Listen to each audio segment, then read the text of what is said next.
Hi everyone and welcome back to the Tech Curve. If you're looking for a premium 27-inch 4K monitor with proper USB-C or Thunderbolt connectivity, built-in hub features and that famous ultra-sharp color accuracy, this might be the one for you.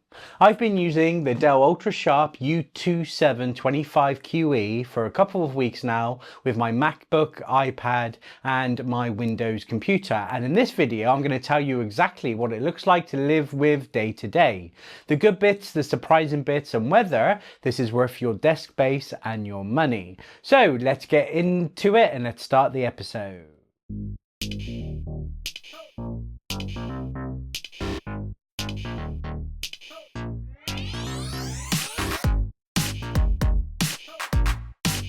Okay, so let me give you an overview of this episode and my monitor history and why I bought and made this change. So I've reviewed a bunch of monitors.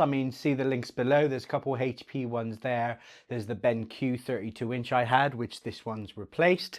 And with the BenQ, absolutely loved it, but I overestimated the size I had and it really didn't fit my desk properly. So for the sake of uniformity, I wanted a 27-inch just like my Apple Studio display. Now I was planning to get another Studio display because what would look better than two of those side by side, but realized I needed HDMI connectivity. I do have a gaming PC that I do use, so I needed the HDMI for that, and I know I could have plugged it in HDMI to USB-C with it, but I didn't want to faff about with hubs or anything. So I got to research, alternatives. That led me to that fancy Samsung one, but as it turns out, that doesn't have HDMI either. So I started looking at 27-inch 4K displays that look similar to the Studio display. That would suffice my needs. And I came across this Dell. It was actually at the low end of the price of the premium mid-range, I would say. Originally, this is about $799 direct from Dell. I got it for $550 on eBay because there was a voucher code. So I did quite well and I'm super happy. Now, what I really wanted to tick the boxes was one, HDMI, like I said, two, USB-C or Thunderbolt, so I could hook it up to my MacBook, and then when I want HDMI with my computer, I just turn it on and it works. But I want something that looked a similar color scheme. So as you can see, black bezel, just like the Studio display, silver bottom, just like the Studio display. And actually the screen sizes are pretty much the same. So as the way it looks, super happy. Now there was a few things I had to give up. No built-in speakers, but I didn't use them much anyway. And actually, I did gain another Thunderbolt hub. So built in at the back here is a Thunderbolt hub. Now, the only caveat to this was I tried to hook it up through my Avanki dock and it didn't seem to work that way. So luckily, because I run a MacBook Pro, I have a third Thunderbolt connection at the side here. So it ticked all the boxes and that's why I've gone for this model. So let me run through what I'm going to do for the rest of the episode. So in this review, I'll quickly run through the key specifications, then we'll get into the real world experience. Connectivity, image quality, desk setup, power delivery, and how this works as a one cable workstation. This is not a spec sheet readout, this is what it's like after actually using it for a couple of weeks, as my main display for editing, productivity, and general daily work.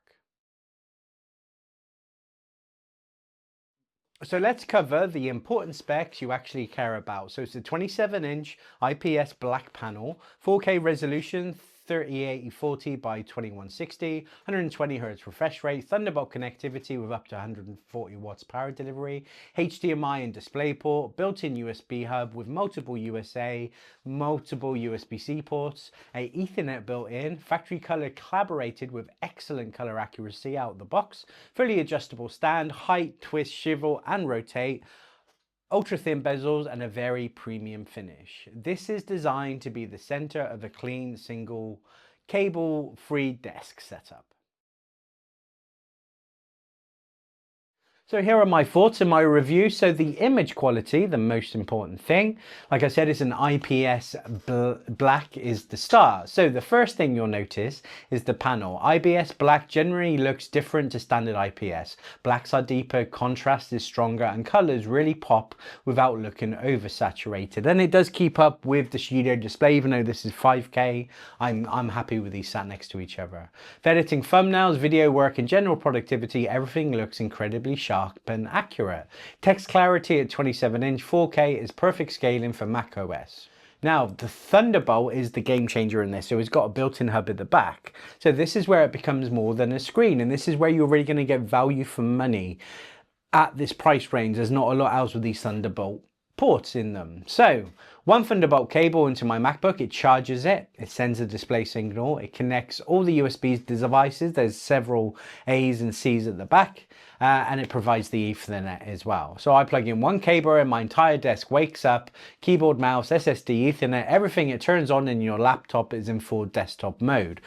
Also, a bonus, I can now plug this one and not take my hub apart and have separate cables into my iPad. So I can use this as that extra display for my iPad as well. And the cabin works with it too. So the amount of ports means at the back means you don't need a separate dock. This monitor is the dock. Massive win for a clean setup. Now the stand and the design, the stand is excellent, proper height adjustment, although it really is a bit fiddly to get it in the exact right place, but it's smooth rotation in portrait mode and feels premium. The silver finish looks very Apple-esque, and if it's beautifully into a modern desk setup, I think it looks great.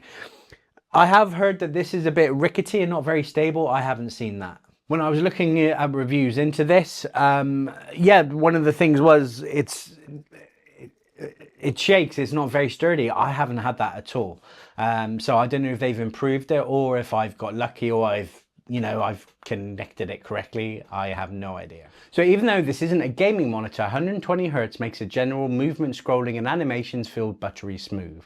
Once you've used 120 Hz, like on the MacBook for productivity, going back to 60 Hz feels slow. So things to know, this is a premium monitor with a premium price, or I would say mid-range.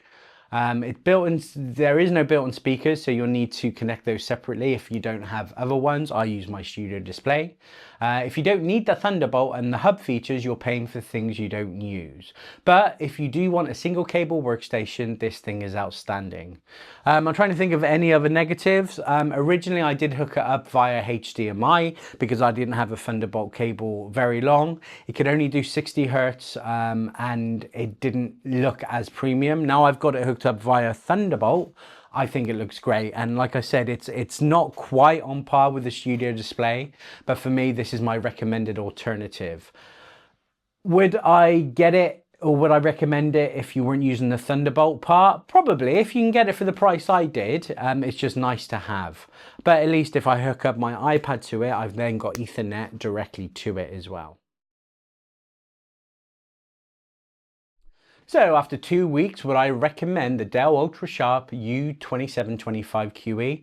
Absolutely. If you want the ultimate clean desk, single cable setup, and exceptional image quality and proper connectivity, this isn't just a monitor. It replaces your dock, tidies your cables, powers your laptop, and gives you one of the best 27-inch 4K panels you can buy right now. So if you're running a MacBook, Windows laptop, or even a mixed setup like me, including tablets now, this fits perfectly into that workflow. So thanks for watching the Tech Hub. If this helped you decide on your next modern monitor, drop me a like, subscribe, and comment about your current monitor. As always, keep those comment kinds. Let me know what you're using or what you recommend. Hey, if you've got one of these, what's your thoughts on it? Please follow me on Instagram and Threads at TechHubWiltsUK, and check out my website at www.techhubwiltsuk.co.uk, and I'll see you in the next one.